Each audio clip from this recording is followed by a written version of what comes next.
Welcome to Dividend Talk, episode 257, an interview with Thomas Rappold, founder of Divizent.com. Welcome back, everybody.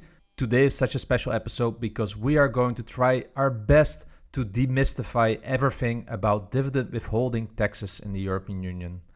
Thomas Rappold, founder of Divizent.com, he has so much experience by this because they are processing for thousands of clients their dividend withholding tax. I think it's fair to say that Derek and I really learned a lot today, and also many of your questions have been answered. Hey guys, before we get started, we are not affiliated at this moment in time with Divizent.com, but we do recommend you to check out the site. There's a link in the description of this podcast with a special code for Dividend Talk. Please do use that. It allows us to see how many of you are actually interested in such a service like that.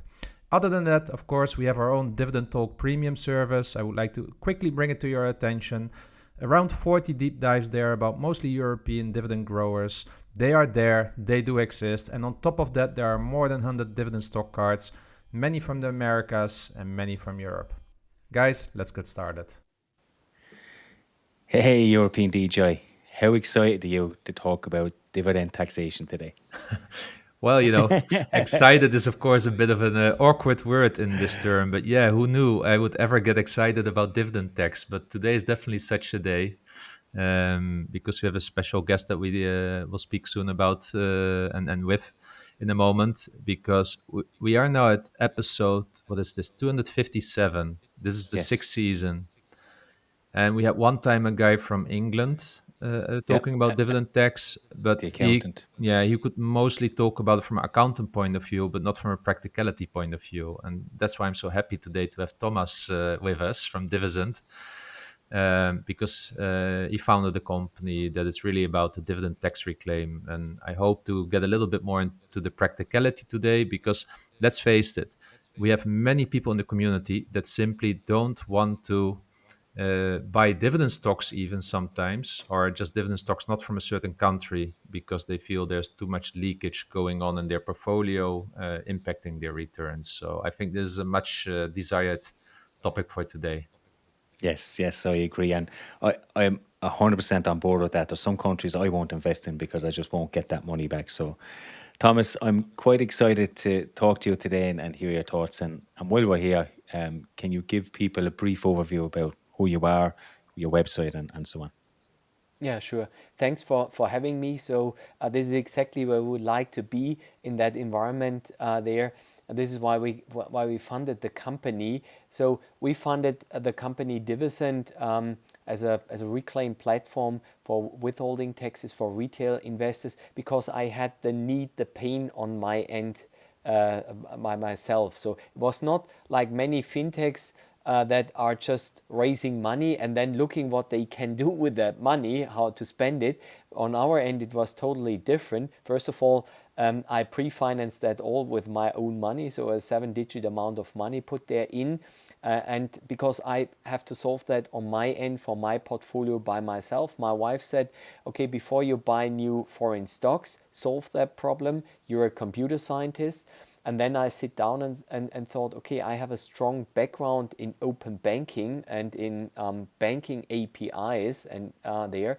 And my aim was that people just go on our website, link their portfolios are there, and automatically we read out the most important data and receipt documents and prepare the filings there. So this looks quite simple now, and if you look at the process how we do it, but at the end it was a tough game, so we had to invent a lot of things newly there because they are not available from the bank side and from the processor side, and an own dividend database. So it took us just 3 years to build the product, and we had no customer, we had no revenue in that period there. Yeah.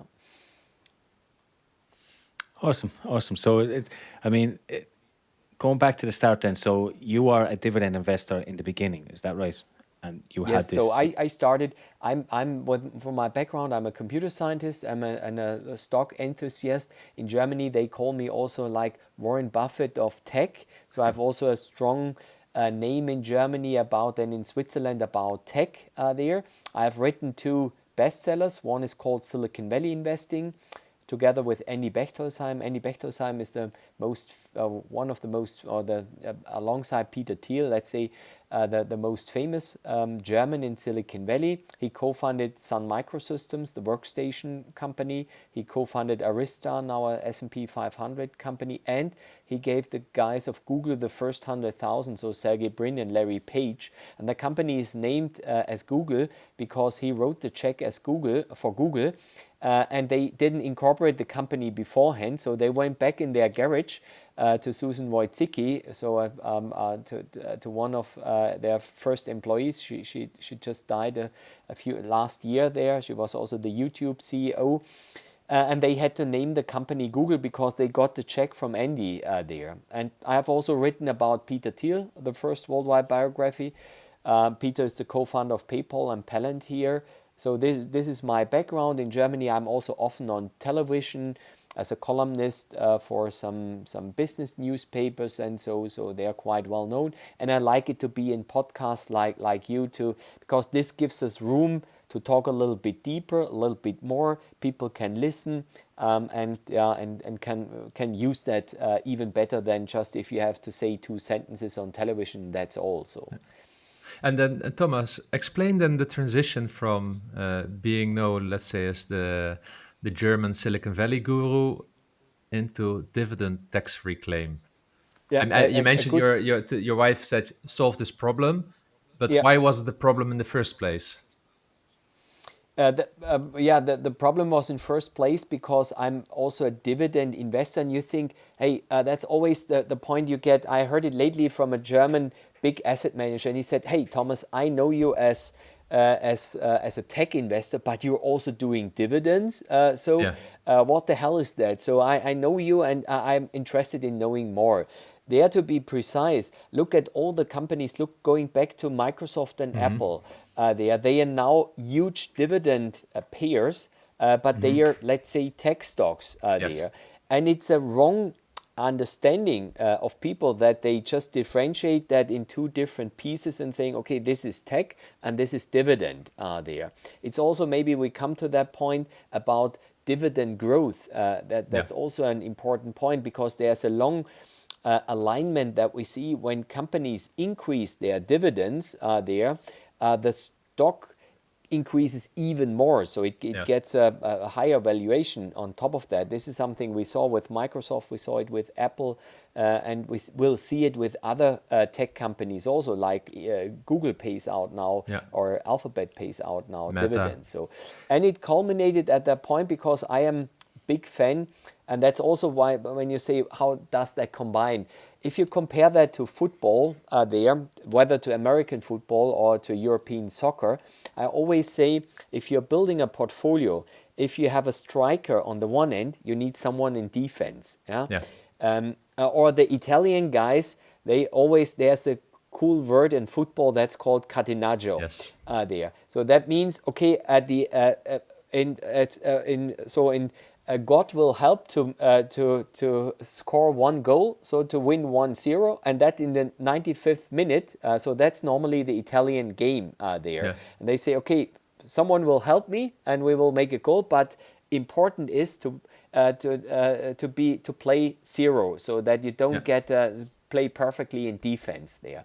And remember that sentence from Warren Buffett that says, rule number 1 is don't lose money. Rule number 2, always believe or think about rule number 1. So and this is how I build a portfolio, also my own portfolio, that I say for every offense player, I have a defense player. So at the most offensive one, I'm an early investor in Palantir. I started buying that at $5. Everyone said, hey, forget it, shitty company, they never will make money, what are they doing? So this week we had 150. So that's one part of the game. On the other end of the game, I'm a fan of Lindt chocolate. So Lindt is the second most, based on one stock, most expensive stock alongside Berkshire Hathaway there. But you get it also as a baby stock there, but only with a big Lindt chocolate stock there. The norm, you get a chocolate box every year, so a few kilograms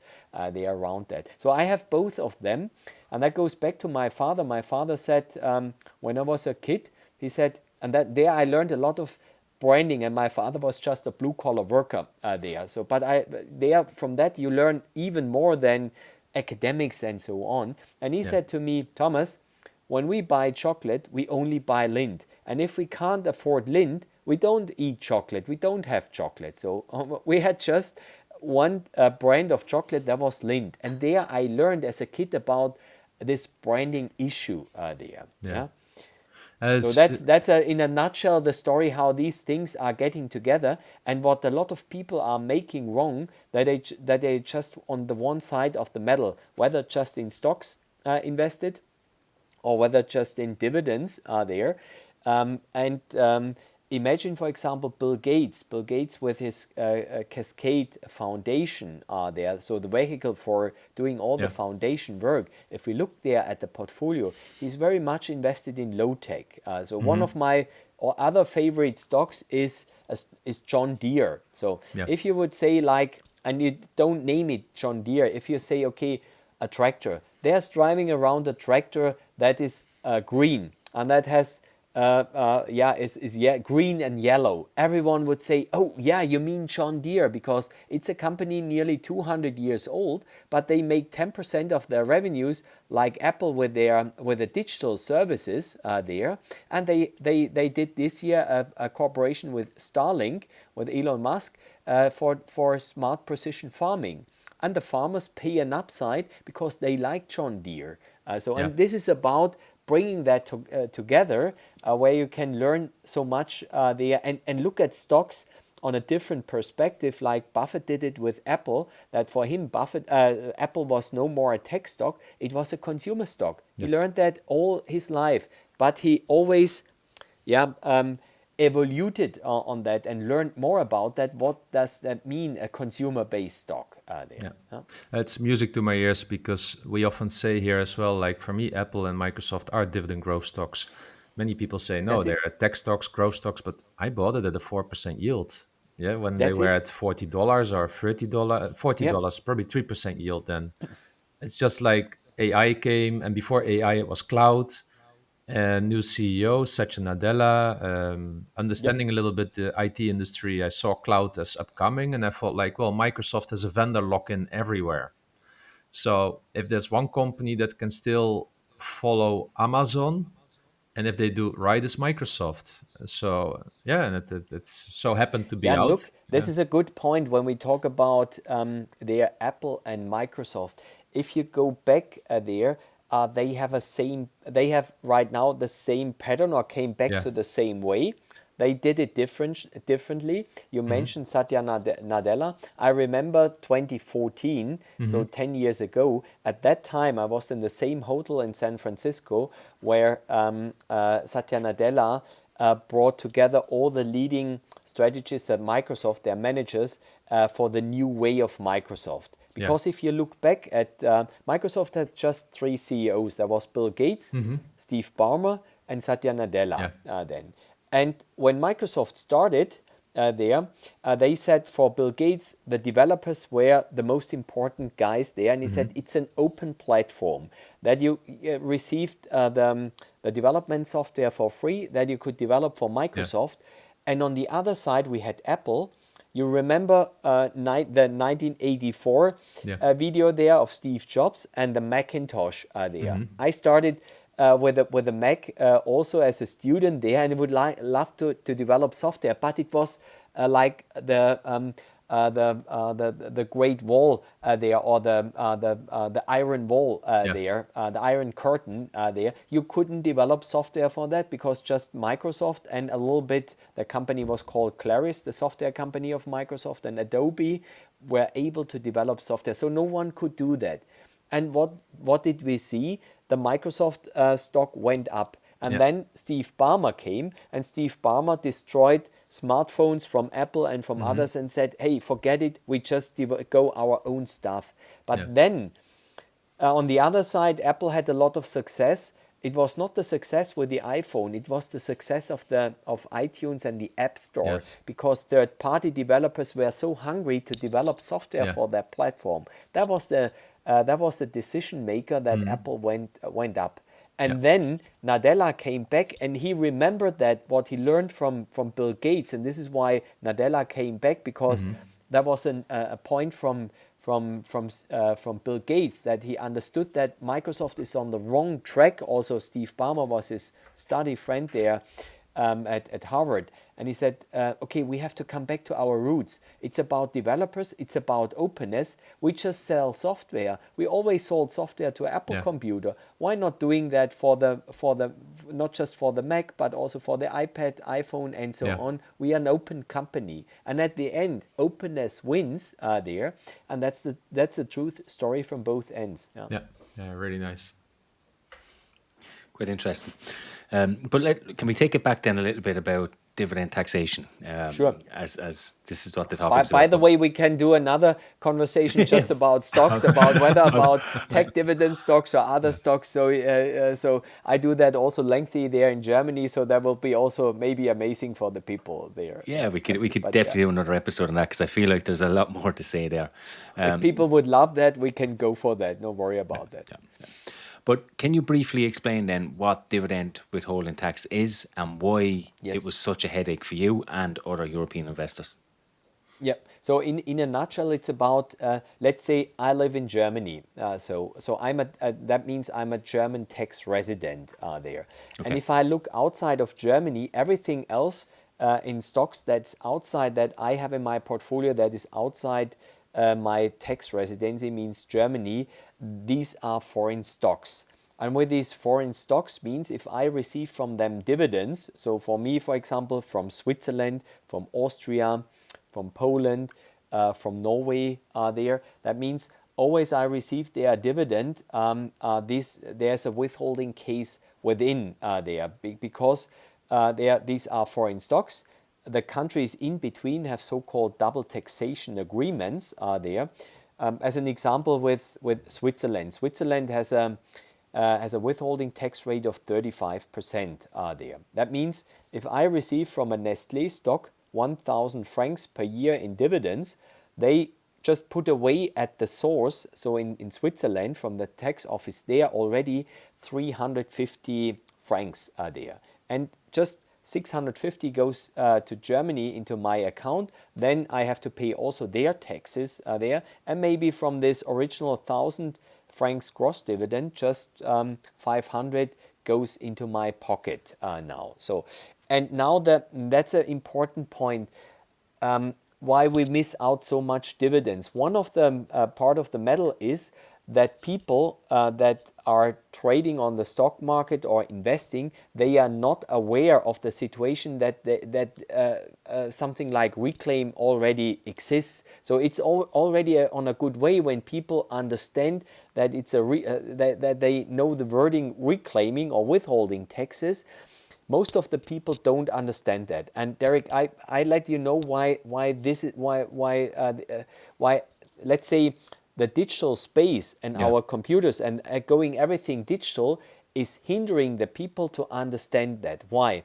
The European Commission said lately to the banks, okay, you can just every document like dividend statements, like account statements, like portfolio statements, just as a PDF into the post boxes of the users there. So just go that way. I remember when I started investing in stocks 30 years ago, you got every document paper-based, whether you do a buy, sell, and dividend transaction. You got it, so you have to open it there and you look at it. And it's like, I compare that always like a salary. You receive a salary. If you're working in Germany, normally 50% is taxed and social contribution tax is gone away. So simple example, you earn 5,000 euros gross there. Yeah. If you look on your salary and you see, hey, 50% goes away, that means I just have 2,500 there. You get angry and you say, hey, why is this? This is going away. This is for what is this going away? But compare that to this dividend investor that never looks at these receipts and say just, okay, the normal wording from the banks is, oh, look, you got dividends on your accounts. Isn't that great? That is the same like you work for that company, and your chief says, or your employer says, hey, isn't that great? You get $2,500 per month, and you say, yeah, indeed, that's great. But you just know half of the medal, and that's the point. Because I spoke lately with a big German brokerage as a service player. He serves such banks at the moment like Scalable Capital and so on. So they have around 1.5 million portfolios in the back office under management. And I asked him to be honestly how many people read these PDF documents in the post boxes. And I said to him, I would suggest not more than 5%. And he laughed. He said, yes, indeed. So that means 95% of the people don't read these statements are there. And this is, let's say, this is the starting point. When we come later on, then what's the secret sauce also at Divizend. So this is one of the most important pain points there, that people are not aware of that situation there. They think, okay, if we go the digital way, everything gets more transparent, better, and so on. You know that. But I would say, due to this case that everything goes electronically there at the moment, people are not aware of this. They don't understand that. They only understand that when you will publish that on your website there, and you say, okay, look, exactly what I explained there with the gross dividend and so on. We have there on our website. There are cool animations and explanations about it. So that means you have to reteach and educate the people because they don't look at these information there. Yeah? So that's the first point. I see as a crucial point there, and how it works there. And another point is the challenge on the technical side or on the different languages, because every country makes it really hard to get that money back with different requirements in different languages there. And imagine a lot of dividend investors, so the really wealthy ones are older. We are also getting all older. And sometimes we don't get it anymore how to deal with that there. And we at Divizend, we have a lot of customers that are between 60 and 90 years old. So that means we are really diverse in that case and barrier-free to make that happen for these people. Yeah. Which countries are the hardest in your opinion? Which are the hardest? I would say, let's say you have always to see it on both ends. Hardest from the technology side to implement. Yep. And on the other side, hardest to get reclaimed because of, let's say, tax vouchers and cost situation are there. So when it's about technology, I would say for us it's a good thing that more and more tax authorities go the digital way. We call it API based, so that there's just an application programming interface there to connect with and plug in with our solution. That means people are no more allowed to download. Give you an example with Germany. So Germany means till now, till 2023, you could just download a PDF document, fill that out, and send that to Germany there, and then you're done. You were done there. Now they changed it into a digital system. For us, it's good because it's API based. We are fully integrated there. And for the banks, they struggle also with that. So they came up to us and said, hey, can you help us? Because we don't have the capacity to develop something like that on the technological end. That's good for us because that creates new business. For the user, it's good because we can really fully integrate that. There means people go on the website, link their portfolios, and we have just one thing in between. We will come later on, the so-called tax residency certificate. But the send out to the foreign tax authority, that can be done digitally. On the, let's say on the user side, what's the most hardest thing to reclaim? Also, let's say from the costs, I would say from the cost side is France and Germany at the moment, because you need in Germany the so-called Steuerbescheinigungen. These are tax declarations, and as a German, I get it for free, and it's in our law, in German law, that you have to get it for free. But if you live outside of Germany, as an example, Austrian banks, for example, I had this morning from a big Austrian broker on my table there from a customer that said, hey, isn't that shitty? I have to pay to this bank for one voucher more than 100 euros for that Yeah. there. Just for a simple document, which is free for us.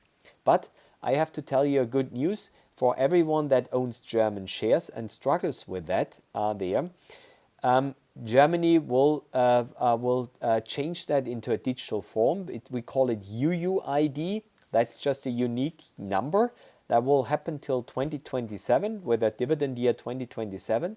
It will be just a number. It will be integrated on our platform, and that will go away. And that will will be a real game changer for everyone that owns German shares and has at the moment the situation that his bank charges him a lot of money for this tax vouchers for Germany, so-called Steuerbescheinigungen there. That's But interesting that you it's say that. always an individual case, bank by bank, country by country there. So, Edgy, to let you know, it's important that that we change that in 2027 for all of the foreign investors to Germany with a reclaim. They're getting this UUID. That's a unique number then.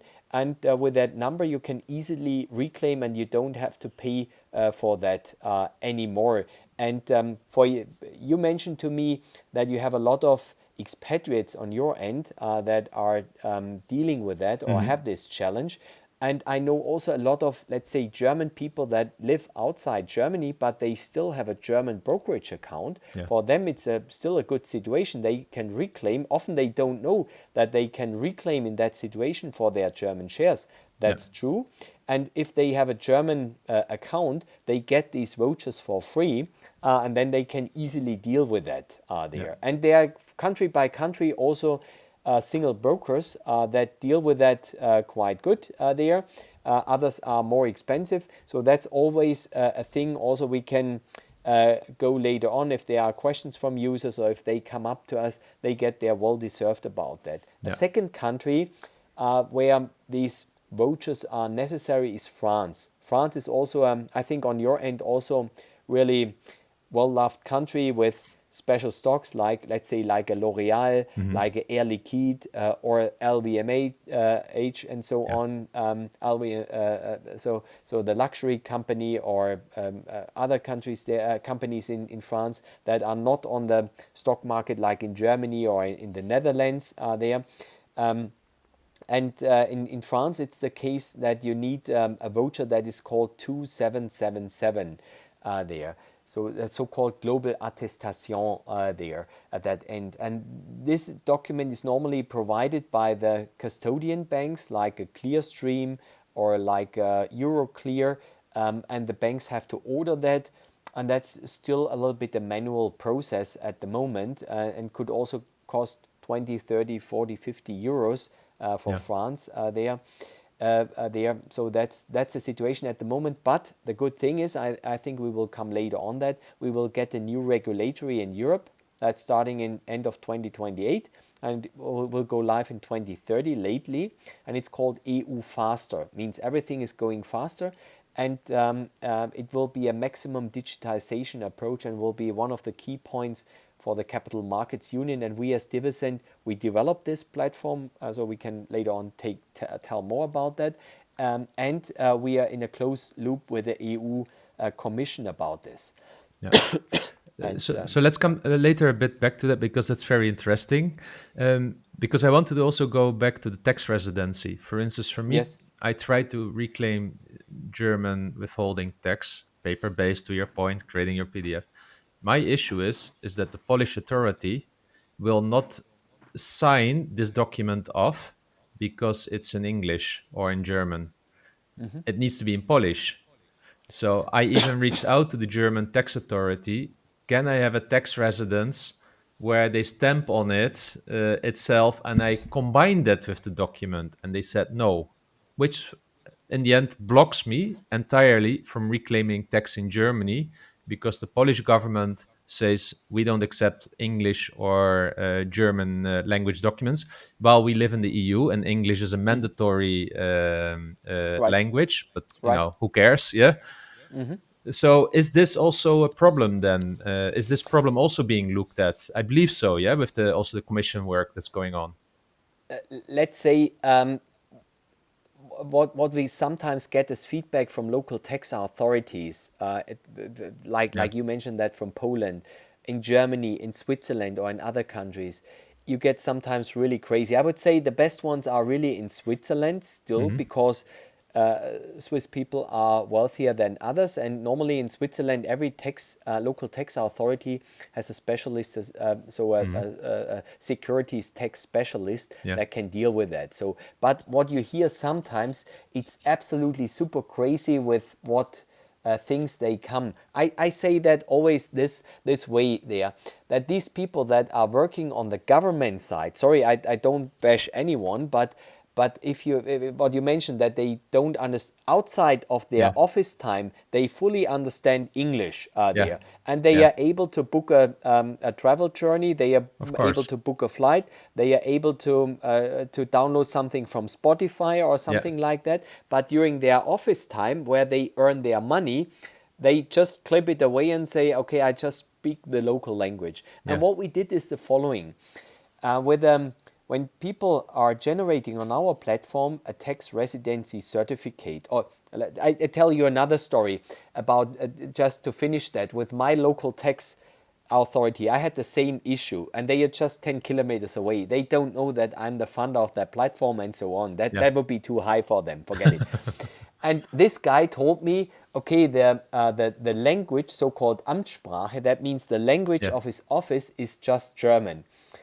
And you should know, I would like to, so when I ended my school time, I was aligned with the most important political comedian in Germany there, and I would like to get a political comedian there at that time.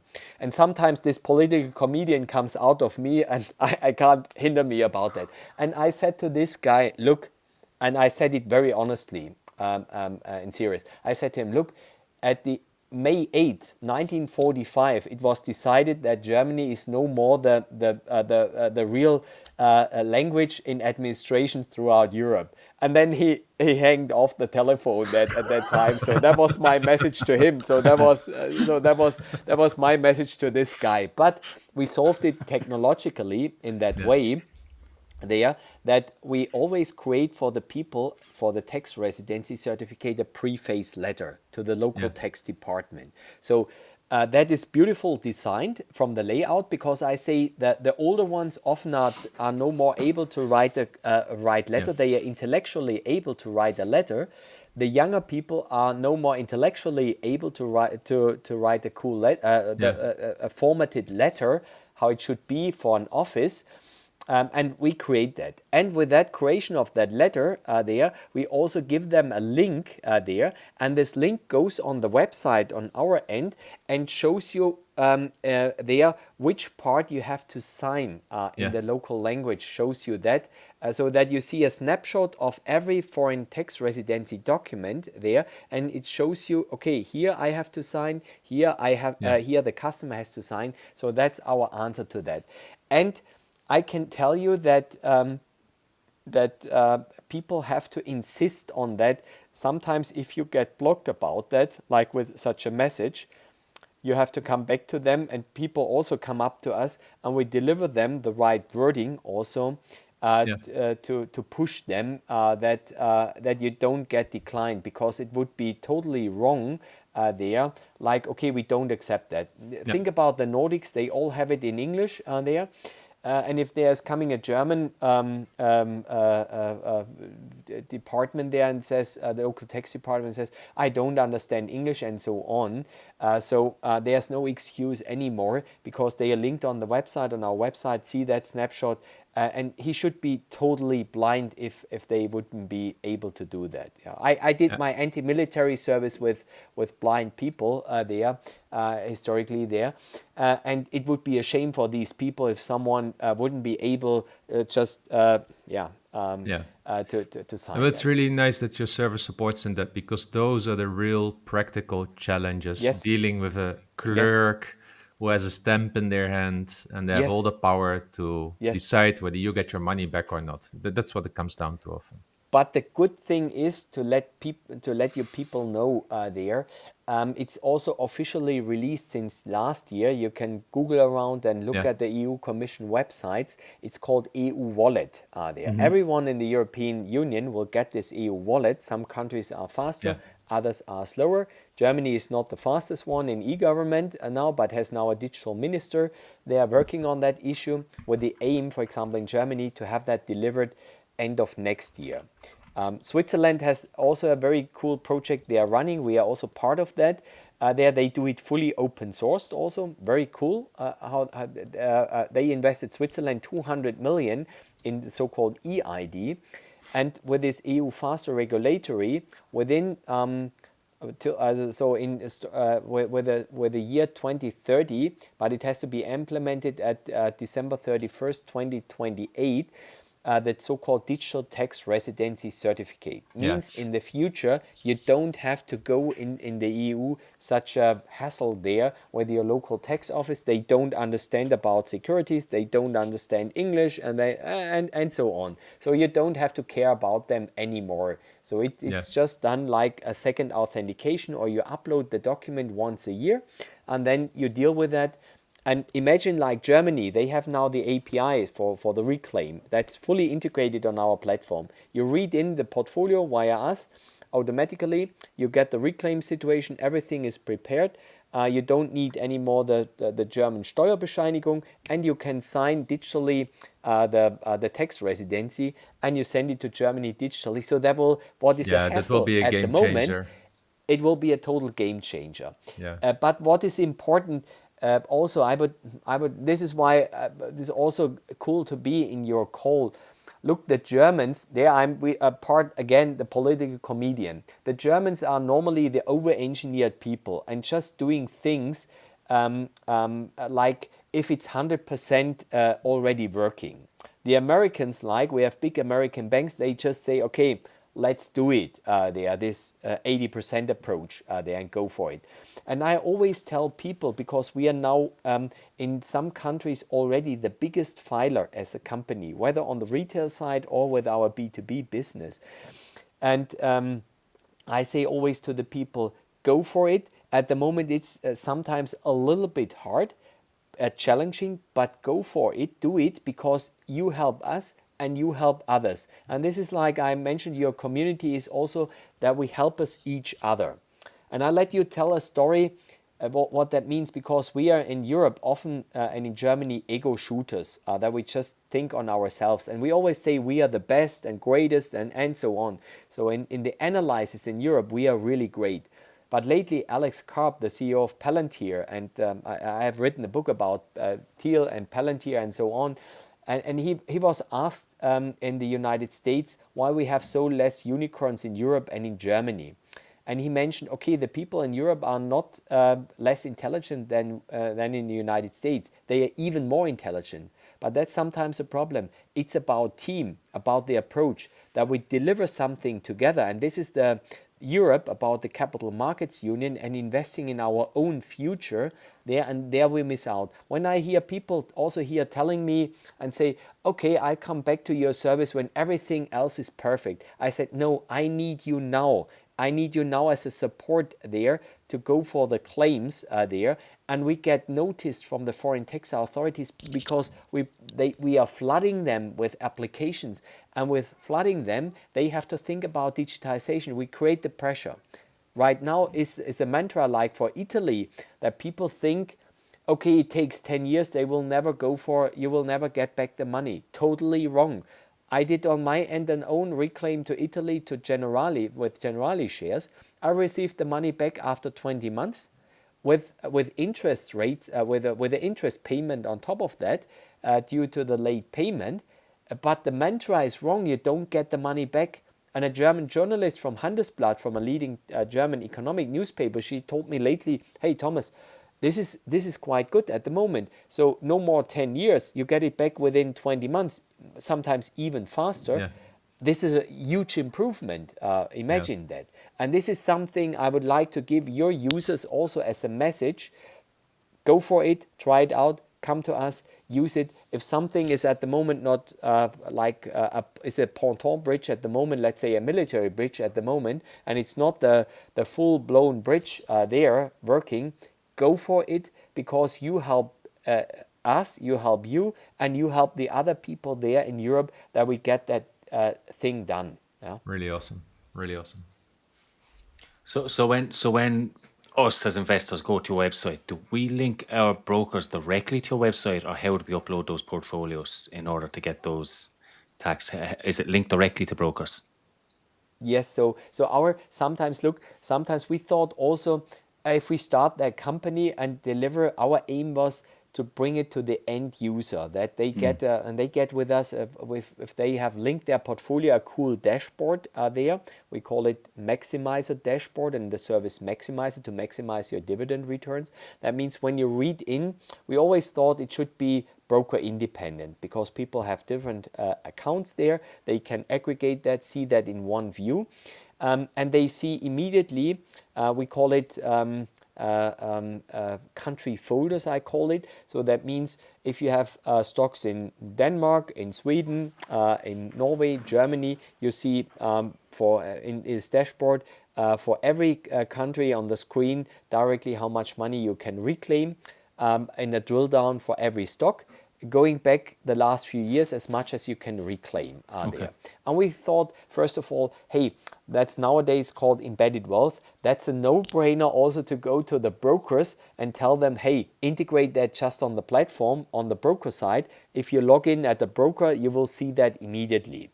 But the thing we learned is, most of the brokers there in Europe don't think about their customer. They just think about their own wallet. So one big German broker told me, Thomas, we have 5 people that are computer scientists and data scientists. They look what's good for our customers, and they work totally data driven. I said, oh, very interesting. I learned a new thing. I'm just a basic computer scientist, but I'm again the political comedian. You know, this is very helpful for their business there.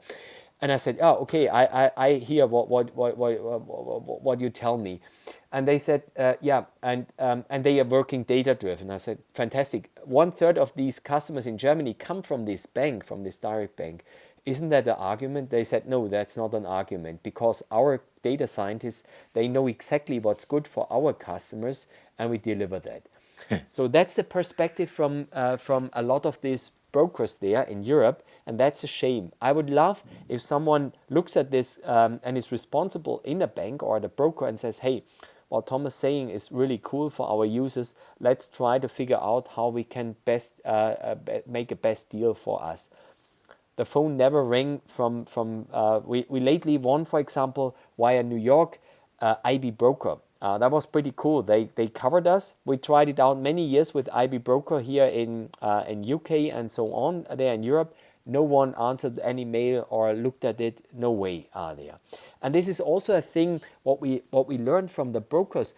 They said to us, okay, there are no mails coming in from users that are telling us about Divizent, and that we should go for a reclaim and for a cooperation with them. They always come up to us then and ask us, why is this broker not working, or this broker should work? And I say to the users always, go directly to these brokers and ask for us, so that you say you can build up the pressure there, because you have the money there, you generate money for them, and say, I would like to have integrated their Divizend. So Thomas, I shot multiple emails to the different brokers that I have.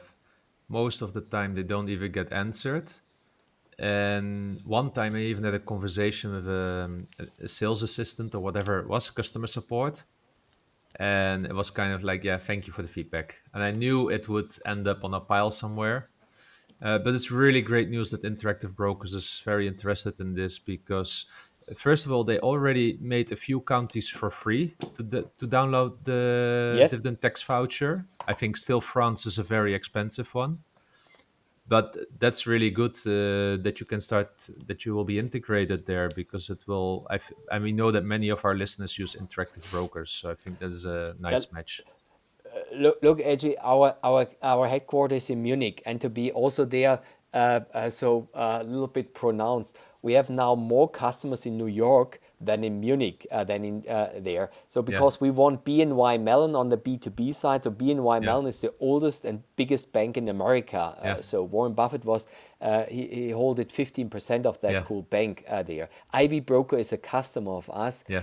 there. And if you look just around the corner, if I look just around the corner, so Yeah. in Munich is also a big neo broker with 1 million customers. And I know Yeah. the funders, but we had no opportunity to deal with them, to work together there. So I can send to your users, you have it in your own hands that you create up pressure on the one end to the other brokers there. Yeah. And on the other end there, come to us, use the service really. We don't make that big money with retail investors. I have to be there very honest that we have a very competitive, we will come to that pricing scheme. That means the B2C side is on our end not cash flow positive. But we do it because we think it's important and we learn a lot about that there.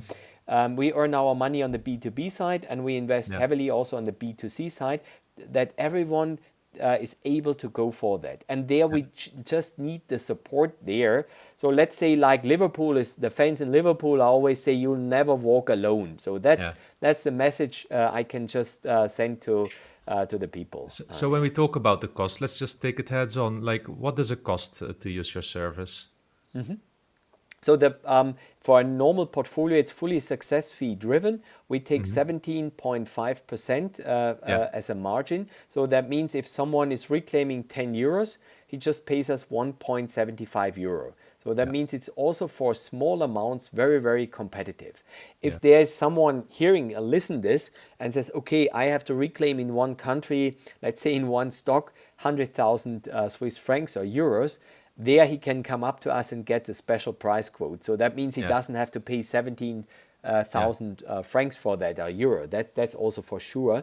But we are there very, very competitive that you can go for smaller amounts in a very price aggressive way there. So if the portfolio sizes is larger, so people can always come up to us. We negotiate that out and find there a personal deal. But let's say the 17.5% normally, and we discussed that already, we could do for, we will work on that for your whole community for special pricing there. That means for this, but with the 17.5 already, this is very competitive there. So no tax. And it's on the money that we get back, right? So the money that we're talking effectively about the tax reclaims we're not doing today. So if that's it, I'm able to get 200 euro back from Germany, and I'm not doing it now, but you help me, I pay 35 euros and the other 165 stay in my pocket. So and it's kind of an opportunity cost. That's a fair deal, and that means also we support you, let's say with our support people there, and with all of that, that means we just earn the money when you earn the money there. So that means we are doing there also a lot of free consulting there. You would have normally to pay for that, and supporting also what you mentioned with older people, what I mentioned with older people. Some older people struggle there if they have to, let's say if their bank is not so much automatized, they are the old-fashioned bank, they have it maybe paper-based. Some people send us the documents paper-based. We digitize that, scan that, upload that, generate that for them. So that means, and there we don't punish them because they send us that, or we have to help them. So they get all the same price. So that was my thing that I said, no one gets discriminated about the amount they are dealing with or how old you are, because we are also getting older. Maybe we will have in 20 years, we will do that in meta space or metaverse, like Zuckerberg dreams about that. And you will say, okay, let's say I have no more the hands to handle that in this virtual space, or I get that then. And then we are also supportive or helpful that that someone supports us on that end too there. And thank you for that, Thomas. And maybe a full disclaimer to our listeners. Definitely at this moment in time, we're not affiliated. So we're just here That's right. Talking with each other about that. I'm going to try it. I know that Poland is not yet a country that I can check for the portfolio upload, but I saw that almost all the other countries are there. So anyone that's listening from Netherlands, Germany, give it a try, guys. There's only one way to find it out. It is to register and give it a try, so that you know whether this money that you have lying on your shelf, you can get it back. I know that many of you own Munich Re or Siemens, Allianz as well. Many people you own it. Just give it a try. You will learn how successful it is. I tried it the paper-based way. I know it takes a lot of time. So 17.5% sounds like a small fee Yep. compared to the multiple hours you spent yourself on doing all this Yeah. here. Yeah.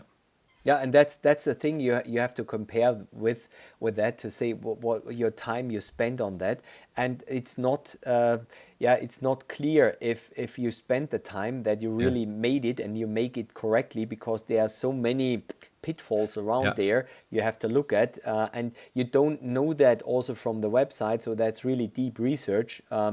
To have that understanding, Yeah. because else you get just a decline from this from that state, and you don't understand why. But this Yeah. why has some reasons, and we know these reasons and why we designed this Yeah. process. And two things also, like on your words, first about Poland there. So how we also onboard a new country. So we are highly interested always in countries, let's say from the tax residency we didn't support till now. We lately did that with New Zealand, with Australia there, where we had on the employee share base new people from SAP, for example, there.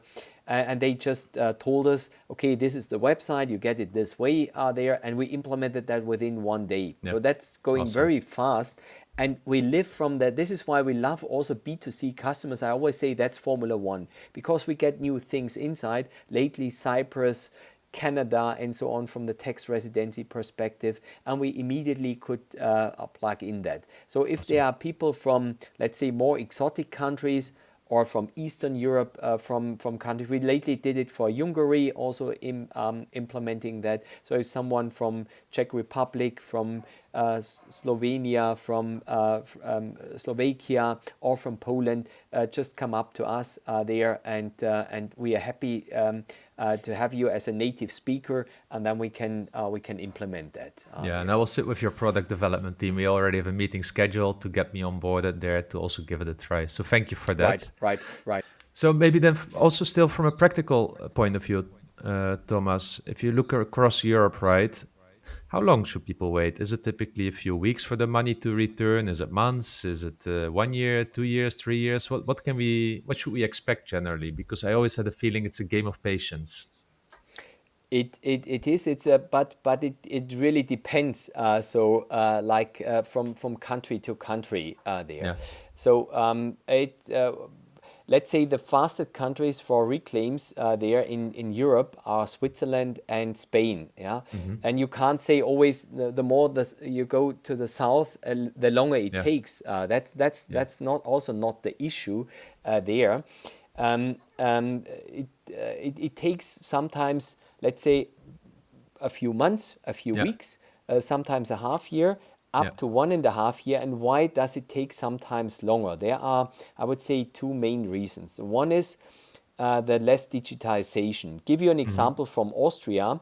And we work with these people directly together. Yeah. And these are also just humans that Yeah. are working there. And you build up there, let's say, a friendly relationship with these people, because they are happy when applications are coming from us, that they are error-free. Because Yeah. their main hassle is, if there's something missing, they have to write these people. So it's an often open claim. They have to write back to these people, and it's a back and forth that creates a lot of work. They like it. It's just ready, and they can, let's say, stamp it and pay out it there. So this is why we are well loved, and why people should use the service then also from us there, because that's really proven, that's gold standard, and that works. So that's they are often less staffed. So in Austria, for example, there are just working 7 people, and they do 20,000 claims per year Wow. there.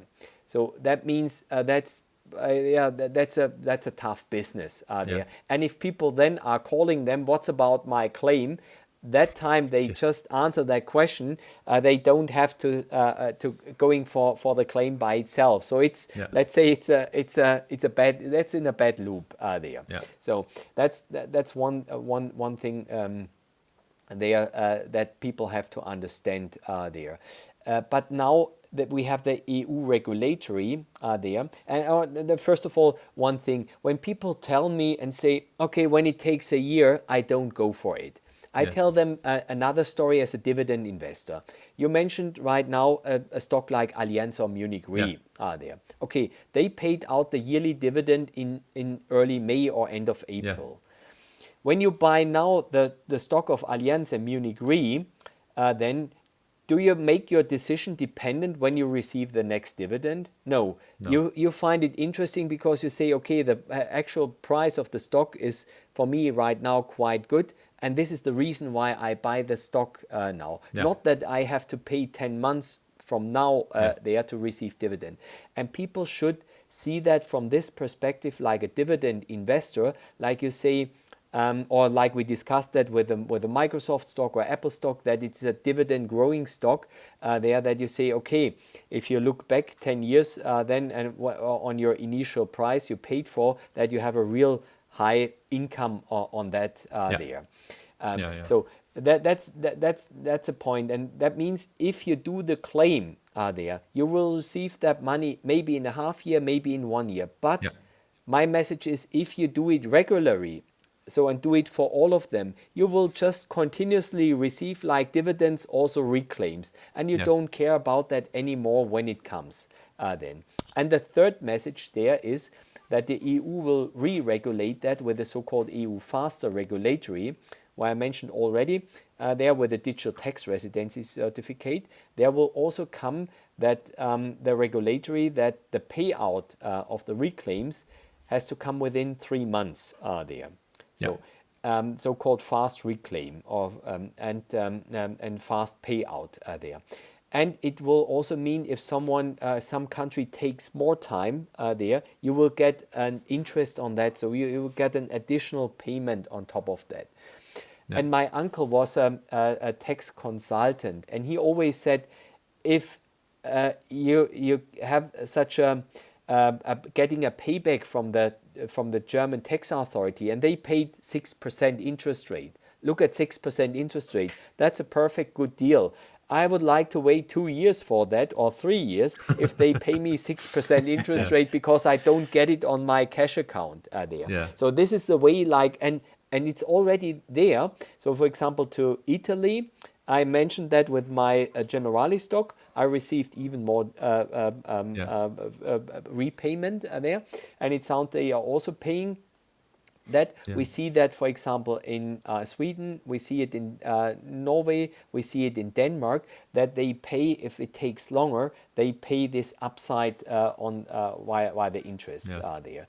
And Germany, for example, they had also problems with that duration there, but they now also went the digital way. So while going now also the digital way, it will go faster there. But my main message is, don't take care about that, how long it takes. Just go for it, because the biggest mistake you can do is not going for that there, like because then you miss it out. I read lately a quote from in the Economist so the journalist took a quote from John Maynard Keynes, the famous economist there, and he said the biggest thing you can achieve, or the securest thing you can achieve with your investments, it's not about capital gains, it's about saving taxes. There. And that's from John Maynard Keynes. He was not only a big, very good economist, he was also a very good stock an investor. And the first hour when he stood up, or when he was still in bed, the first hour he took for his own investments, and that made him rich there. Nice.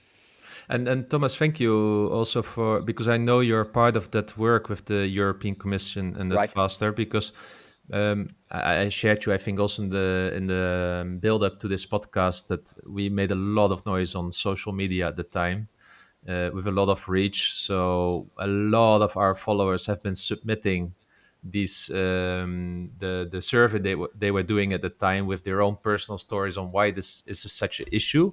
And it's good to know that your company that has now so much experience and also is looking after the retail investor is really part of that to keep them accountable, so Yep. that it's not Yep. just something done between big banks that look after the Yep. B2B, but they have someone there that can speak for the voice of the retail investor, because usually we feel like we're missing out. And I give you Yep. an example. For me to learn about dividend tax, the only options I had was going to Deloitte or something like that, find a Yep. person that has experience with international tax, and they charge you, I don't know, several hundreds of euros per hour. So of course I didn't do that. Exactly. Yeah. Exactly. So and Yep. can you give a little bit of a feeling of how such a collaboration with the commission works like in practice? Do you move? Do you drive to Brussels and sit there in a room and have a workshop and with post-its, or how does it look like? So how it worked. So what we did is we asked the German politician that is also coming from Munich and is in this so-called financial. He's in the European Parliament, and he's there.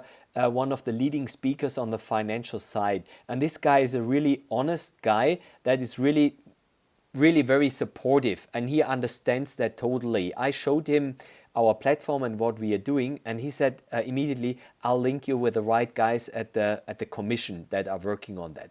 And then I learned, when you talk to the people at the commission, those one that are dealing with that, they were so much interested in what we are doing, how we are doing. When they saw that, they said, oh, that's for retail investors, that's barrier free, that's exactly these buzzwords. Like they are on the moon and they come to Earth and see at the okay, there's real life there, and that's really working. So they got for their, let's say, for their theoretical work a really practical application. And what they trusted also is because we are not those guys that can invite them for a lunch in a Brussels restaurants for in a 5-star restaurant and make a check, write a check in or something like that and say, okay, we give a shift or we pay so many taxes and this means, or we have so many employees, this means you have to change the regulatory, or that we have any such influencers there working for us. No, we are just the Robin Hoods. We are very practical there. We are coming out of the wood, let's say of Sherwood Forest, and tell them the truth. And that's a thing they like very much there. And we just had last week a follow-up conversation with them there. So a lot of things in the paper were also based on our work there, on our what we said from the practical side. The latest thing last week we shared is right now with a tax residency certificate there, where they lined up as the way they go. And you have always to see, like the EU last year already released the so-called EU wallet. So that's on GitHub. You can download it for the tax specialists. So it's freely available. So a developer can download the source code, the programs, and can work on it. The challenge in the EU is always that the national countries have to implement that in national law. This is an advantage, for example, in Switzerland. They design it there, and they are the country that uses it, and they push it and publish it there. So that's a little bit always the challenge for them also, that they have to find a common layer to go for there. But they now invited us even to more working groups, like the FIDA working group for the open banking and open financial API, and for the retail investing working group too there. And these guys are, so the head of that is coming also from the Benelux region there, very, very proactively, very down to earth. They like it there to discuss with that and push it forward, and we are happy to have. So we have no vitamin B or something like that, or that someone wrote a check or so. So we are just, as I mentioned, we are the Robin Hoods there, and we are aware of that, and with also, this is why we need users also on the platform on the retail side, because more users, that means creating really they are creating up More pressure voice.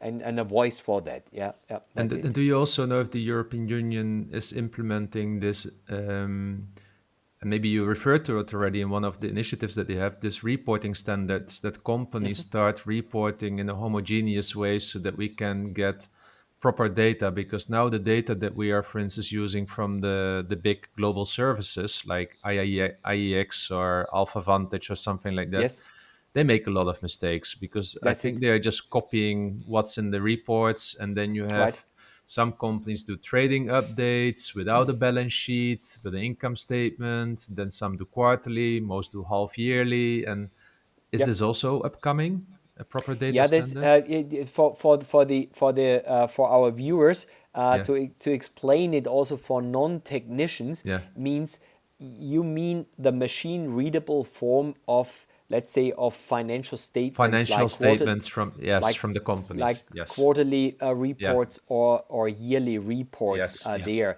Yeah. And for the users or for the viewers here, this is something as we for example at Divizend, we created our own securities database specialized on dividends there. We have for every dividend, we have around 4 data points there to be very, very precise, because Yeah. from the normal data providers that are on the market, you can't get these dedicated things. Give you Yeah. an example, in Switzerland, there we have so-called cap dividends there, or in Australia, frank dividends. So that Yeah. means, is it franked or as stamped or not stamped there? And in Switzerland, with the cap dividend, we have it in Germany too, with some companies that pay out the dividend from their capital base, and that's not taxed, for example. So for us, it's really pretty important to understand how is the dividend getting taxed there. And not just getting the information, okay, they pay out, let's say, 100 euros per or 15 euros or whatever. So the drill down is there very important there. And I would say the Americans are still there in advance with let's say there's a special portal where you can download that for the all of the companies. Yeah. So there's indeed a big way to go there in Europe, and it's a shame that we don't support that even better with with this data, with this structured data. As you can see now, we get a lot of money inflow from the United States and from Asia. Yeah. There, I last week heard in a German newspaper that a manager from KKR in Germany said 2 years ago, when we had the investors conference in Berlin, we needed Kim Kardashian as a magnet to get people investing in Europe and in Germany. And now, based on these new initiatives, like in Germany with the infrastructure fund and government spending, you don't need any more Kim Kardashian. The finance people are coming from outside Europe and say we would like to invest. So that means Nice. really we have to do our homework there on the EU, on the regulatory side for this withholding tax. I can tell you there we are building an open source platform that's called Helix there, that is will be blockchain based there. And if there are some listeners on your end that are blockchain experts, Web 3.0 experts, and so on, they can come up to us there because we are building this platform, and we are in a good position that Clearstream and Euroclear, so 90% of the CDS market and custody market and clearing market in Europe is our customers for reclaims there. And with them together, we have, let's say, the back office now that we can build the platform really for this new messaging environment. Maybe we will talk about cum-ex candle, so the dividend abuse we have seen, especially in Germany, which is also a crucial case why it takes longer for the reclaims. And that means we will get a secure dividend messaging that you can trust on, that the authorities can trust on that. And that means we will come away from this old situation with these tax vouchers and so on. Yeah. Awesome. Nice. And that means on our end, so also a statement, every nickel, every euro we get in here in the company, we reinvest. So we are not venture capital driven. We do it with our own money. I mentioned that I invested a 7-digit amount into the platform. We go for further. Every nickel we earn, we reinvest in the platform. And the more people use our platform, the more we can go and the more we can bring up pressure in the market. That's it. Yeah. Yeah, well, listen, we could talk, I'd say, another hour about this. Honestly, it's very interesting, and it's great to hear you and how passionate you are about that. But we do have some listeners' questions, and we Sure. might jump to that section if that's okay. And the first one is not really a question; it's more of a rant, and I think this is a general feeling from European investors. But Dividend Cash Flow Machine is saying in Europe and the EU Commission they harmonise and regulate pretty much everything, even down to the curvature of bananas. However, when you check the dividend tax policies in Europe, it is in a bit of despair. There's one point around he thinks the culture of Europe, which is totally underdeveloped, and that's obviously in the investment culture. Companies don't care, politicians don't care, retail investors are too small for them to even care. So we're restricted to what we can invest in. And I think overall there's just a lot of disappointment from European investors that they think that European commissioners and governments can do a lot more. But I think applications like your one might help ease one pain point, even if we can't control most of our investments at the moment. So Yeah. yeah, So Derek, they are fully agree with you. This is they're coming back. My second role as a political comedian, let's say that you read so much in Europe. From yesterday, I read about from Mr. Klingbeil, the new German Minister for Finances there, and with his French colleague in Handelsblatt, and they made an open letter about collaboration in Europe and so on. Everyone is saying capital markets union and collaboration and so on there, but it's about just the practical things that every member state has to do its homework. What I can tell you from when I first time read them. You can always rely on this with the bananas or link to that. That's right. But when I read that paper from the guys from the EU Commission about the new reclaim regime there with this EU faster, I have to tell you, whether as an investor, whether as an owner of Divizend, and as a computer scientist, I can tell you that's a pretty good work what they did, a very solid work there. And the challenge is that the commission can't code and writing programs and dedicated and going so deep. They are just on this moon level, and therefore they have written a very good paper. We took this paper and built an architecture chart for what has to be developed there. And this is our aim there, to go for that.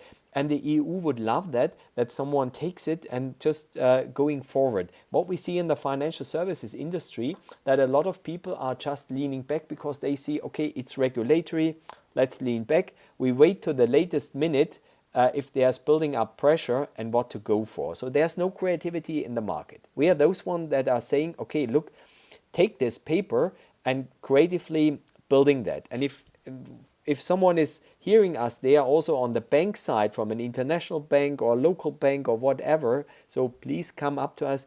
Every bank they are highly welcomed also in our open source community for this open approach we are building there.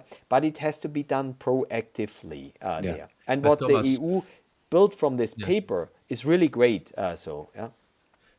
I agree. It was refreshing to see. Of course, we have little hope, but it's good to hear that you're involved, first of all. But there is something maybe I more would say it's high controversial. hope. So on the Yeah, investor side, when you are at the darkest minute there in the tunnel, darkest, you're very near the morning and the first sun is coming up there. So this is like yeah. there. I like So it in that I'm with you. situation to invest there, Yes, and I'm with you. this is I wanted to bring up one topic though about the financial industry and why they might not like it. Don't brokers actually just earn money on the dividends that we as users leave lying around, let's say? Yeah, I always understood that that's kind of a little secret of the brokerage industry when you think about securities lending and all of this. The impact of dividends should not be underestimated there. Like with brokers, I will not use names generally, but that own where we are the clearinghouse, let's say, or that's where our shares are. But if we don't do anything with it, what happens to the dividends? Yeah, and the dividend tax related to that. So I always find it a very gray area So I also hope with that this faster directive that's coming in, that the practicality of that also just makes it really fair, transparent. Yep. To your point, blockchain involved, so that we have also power as retail investors to track everything and not need to deal with support departments of brokers that don't give you any transparency of what's Yep. happening really with the dividends. Yeah, my answer to that question is why are the so what I mentioned, if the brokers are seeing our solution, normally someone that really thinks about its customer centric, he would immediately give me a Exactly. call and say, hey, Exactly. that's pretty cool, let's sit on a table and let's think how to deal with that. But that doesn't happen, and my answer to that is that these brokers often, they have just in mind the trading, that they earn their money by trading. I heard from a big German broker. He told me, when I said, okay, look, there are many customers on your end with high volumes, AUMs, and he said, I'm not interested in volumes. I'm just interested in trades, because we earn our money by trades. So Yeah. that people, and those ones that make a lot of trades, at the end, they don't earn money. So only the bank earns that. Yeah. And what Dividend we growth see with the, investors make them poor. yeah, exactly, Yeah. exactly. So that's we stick with very good stocks. Yeah. That's it overall, with very good investments. Yeah. Stick with it. There, Yeah. and but that's counterproductive to a lot of brokers. And the other thing I see is, or my conclusion is, that they don't care about single stocks there, that they just say, okay, this gives us room then to sell funds, ETFs, or other products where we earn way more money than with single stocks there. So that's maybe also a point why they are not really interested. The third thing I think is that they really not understood there, from the perspective from how powerful that is when you have that integrated as a dashboard, like a login effect. Imagine Yeah. you have that there and you see, I'll get via my bank in a very convenient way, let's say 500 euros back every year. Would you change your bank there or to another broker just because of the cost of the No, I would transactions choose of? that. I would choose that bank actually as a dividend growth investor. It would be my Exactly. first So you selection. would Yeah. choose that, and this is an understanding.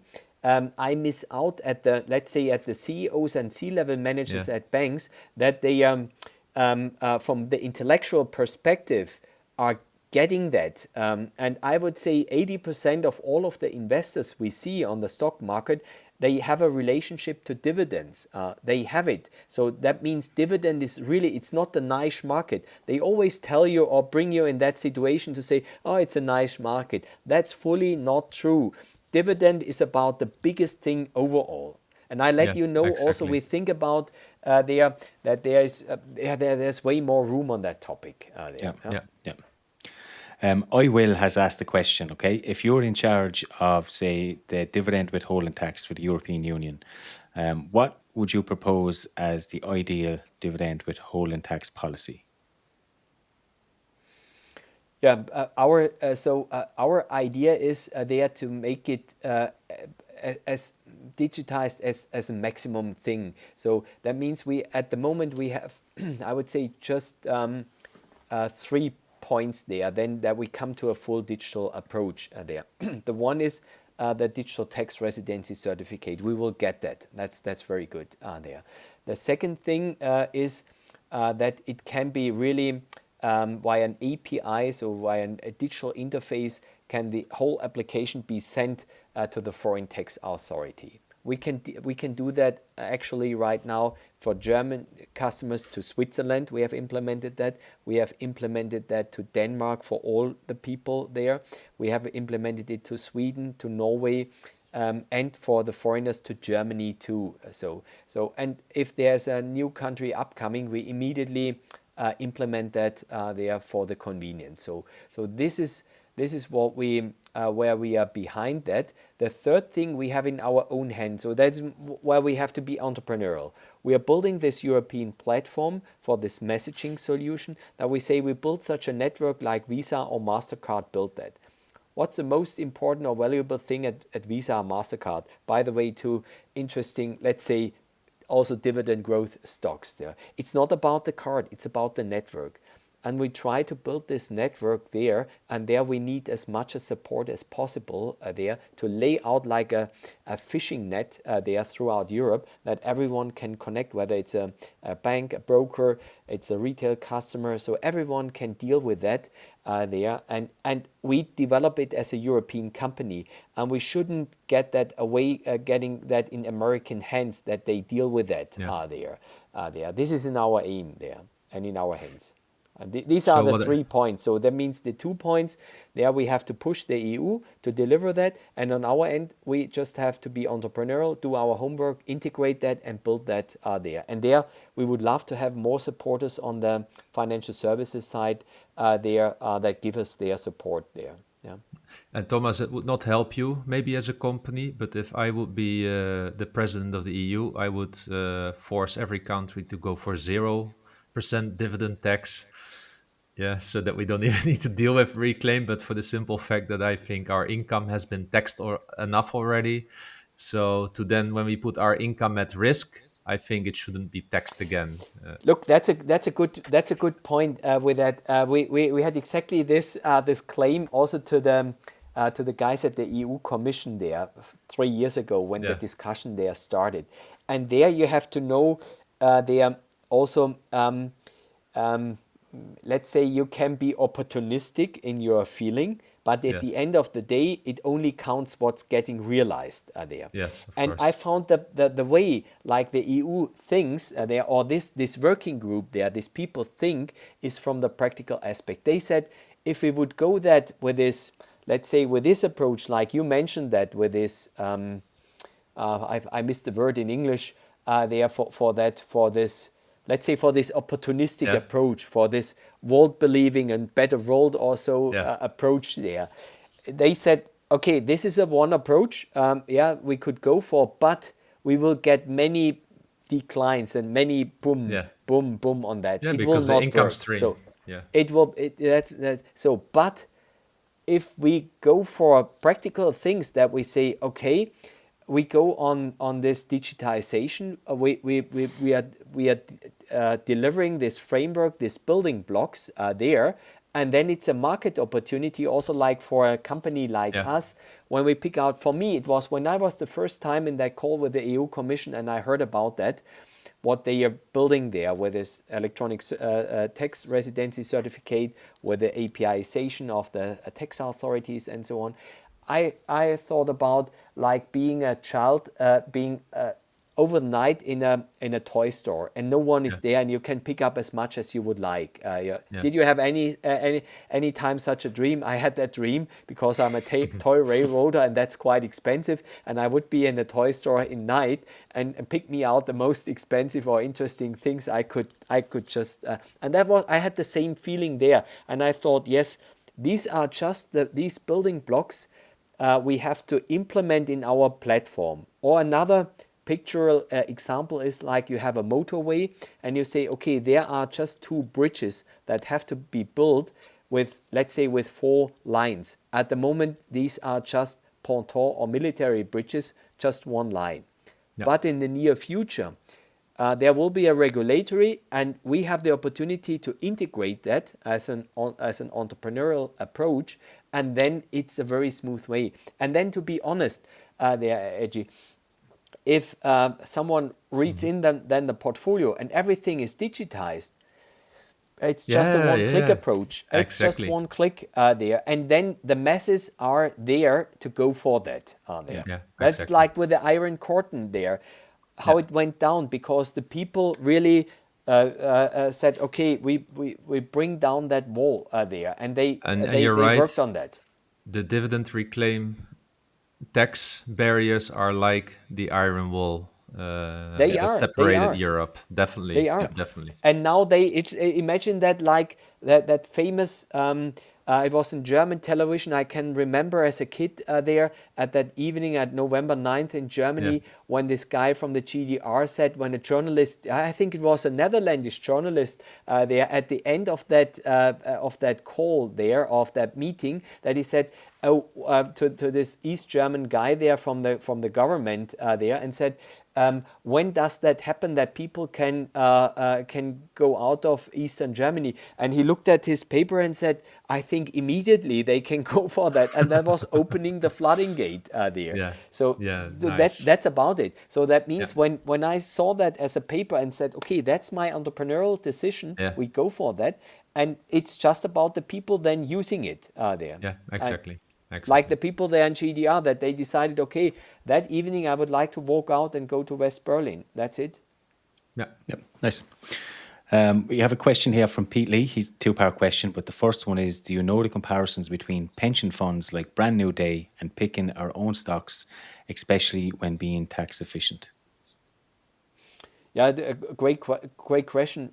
Let's say also for all of the for the listeners and viewers, like what can be reclaimed, or how does the reclaim, from which perspective that works. So first of all, you can reclaim on dividend income, so for stocks. You can reclaim also there for, in some countries, for bonds there, like Italy, Germany, Switzerland, Portugal, and so on. And the third thing, for example, also on accounts there, could be also reclaimable, would be also an interesting market, like with companies like with Wise and so on. So I tried it also there, but they also didn't listen till now. So that's also an interesting thing. And the other thing are funds. What your customer, or this question for funds or ETFs or certificates, that's about, there we have to work together with a financial services company that has then access to at the end of the day, these are single securities there, whether bonds or stocks are there, and then we can go for that. Means for funds, and so we have to work together with that fund player there, or their custodian bank. As I mentioned, we are working together at the moment with custodian banks like BNY Mellon there, and they deal with such businesses there. There we go for that there, and at the moment that's still a market for the big fours, where they can charge high sums, because fund industry, so big chunk, and they try to keep that in their castle till now. And we do our best also to come in that business, because that creates for us money there. We can invest in the whole platform, and also for the retail users there. Yeah. Yeah.